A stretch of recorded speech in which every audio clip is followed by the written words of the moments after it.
Hi అండి, నేను మీ లలితా బీశెట్టి. ప్రతిరోజు భగవద్గీతలో 5 శ్లోకాలు చదివి వినిపిస్తున్నానండి. దానిలో భాగంగా ఈరోజు ద్వితీయోధ్యాయం సాంఖ్యయోగంలోని 11వ శ్లోకం నుంచి 15వ శ్లోకం వరకు మీనింగ్స్తో సహా చదివి వినిపిస్తానండి. 11వ శ్లోకం.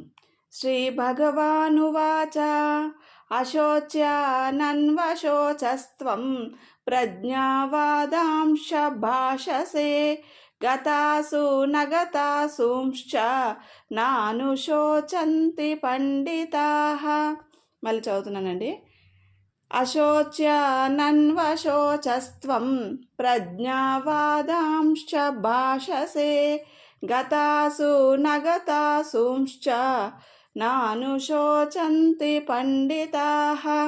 దీని తాత్పర్యం చదువుతున్నానండి. శ్రీ భగవానుడు అన్నాడు, నీవు విచారింపదగని వారి కోసం విచారిస్తున్నావు, ప్రజ్ఞావంతుడి వల్లే మాట్లాడుతున్నావు. చనిపోయిన వారి గురించి కానీ బ్రతికి ఉన్న వారి గురించి కానీ పండితులు శోకించరు. 12వ శ్లోకం చదువుతున్నానండి. నత్వేవాహం జాతు నాసం నత్వం నేమే జనాధిపాః నచైవ న భవిష్యామః సర్వే వయమతః పరం. మళ్ళీ చదువుతున్నానండి. నత్వేవాహం జాతు నాసం నత్వం నేమే జనాధిపాః నచైవ న భవిష్యామః సర్వే వయమతః పరం. దీని తాత్పర్యం చదువుతున్నానండి. నేను కానీ నీవు కానీ ఈ రాజులు కానీ లేని సమయం అంటూ భూతకాలంలో లేదు, ఇక ముందు కూడా ఎవరూ లేని సమయం అంటూ ఉండబోదు. 13వ శ్లోకం చదువుతున్నానండి.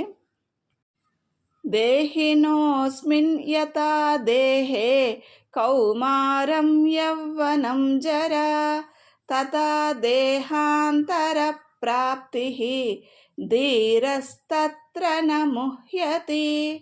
మళ్ళీ చదువుతున్నానండి.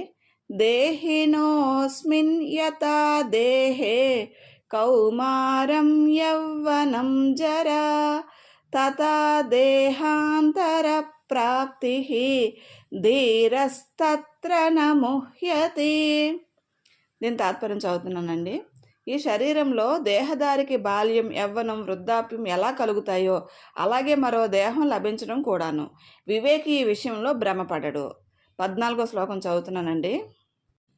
మాత్రా స్పర్శాస్తు కౌంతేయ శీతోష్ణ సుఖ దుఃఖదాః ఆగమాపాయినో నిత్యాః తాం స్థితిక్షస్వ భారత.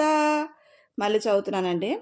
మాత్రా స్పర్శాస్తు కౌంతేయ శీతోష్ణ సుఖ దుఃఖదాః ఆగమాపాయినో నిత్యాః తాం స్థితిక్షస్వ భారత.